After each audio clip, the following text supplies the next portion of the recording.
each time we gather to inaugurate a president, we bear witness to the enduring strength of our Constitution. We affirm the promise of our democracy. We recall that what binds this nation together is not the colors of our skin or the tenets of our faith or the origins of our names. What makes us exceptional, what makes us American, is our allegiance to an idea articulated in a declaration made more than 2 centuries ago. We hold these truths to be self-evident, that all men are created equal. This generation of Americans has been tested by crises that steeled our resolve and proved our resilience. A decade of war is now ending.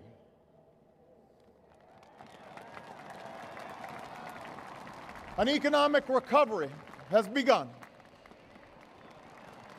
America's possibilities are limitless, for we possess all the qualities that this world without boundaries demands: youth and drive, diversity and openness, an endless capacity for risk, and a gift for reinvention.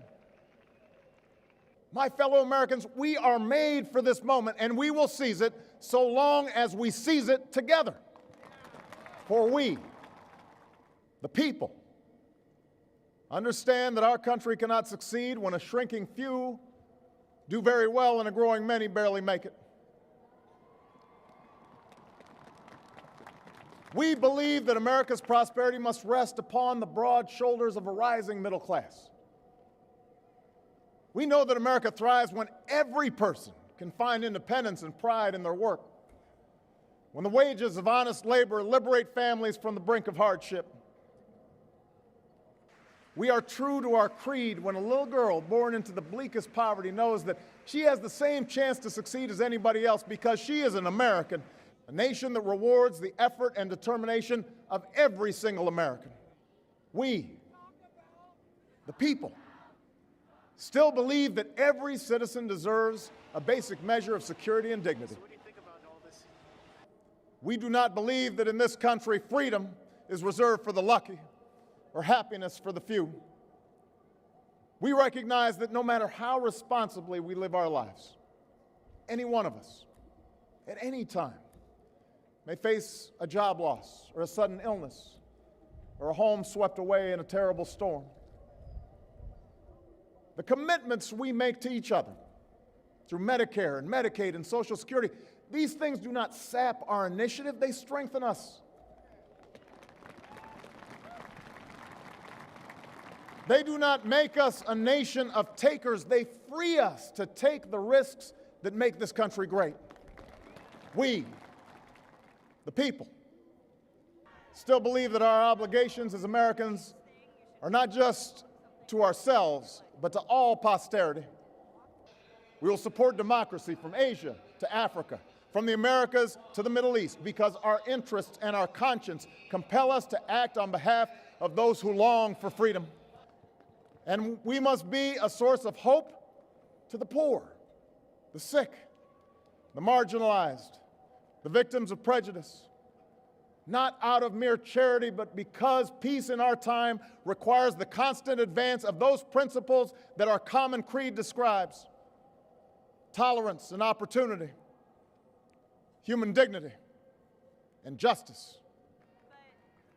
We, the people, declare today that the most evident of truths, that all of us are created equal, is the star that guides us still, just as it guided our forebears through Seneca Falls and Selma and Stonewall, just as it guided all those men and women, sung and unsung, who left footprints along this great mall, to hear a preacher say that we cannot walk alone, to hear a king proclaim that our individual freedom is inextricably bound to the freedom of every soul on earth. It is now our generation's task to carry on what those pioneers began. For our journey is not complete until our wives, our mothers and daughters can earn a living equal to their efforts. Our journey is not complete until our gay brothers and sisters are treated like anyone else under the law. For if we are truly created equal, then surely the love we commit to one another must be equal as well. Our journey is not complete until no citizen is forced to wait for hours to exercise the right to vote. Our journey is not complete until we find a better way to welcome the striving, hopeful immigrants who still see America as a land of opportunity, until bright young students and engineers are enlisted in our workforce rather than expelled from our country.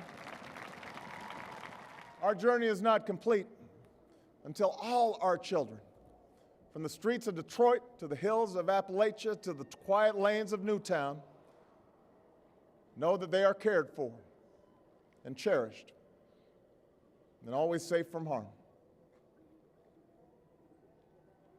That is our generation's task, to make these words, these rights, these values of life and liberty and the pursuit of happiness real for every American. We must act knowing that our work will be imperfect. We must act knowing that today's victories will be only partial, and that it will be up to those who stand here in 4 years and 40 years and 400 years hence to advance the timeless spirit once conferred to us in a spare Philadelphia hall. You and I, as citizens, have the power to set this country's course.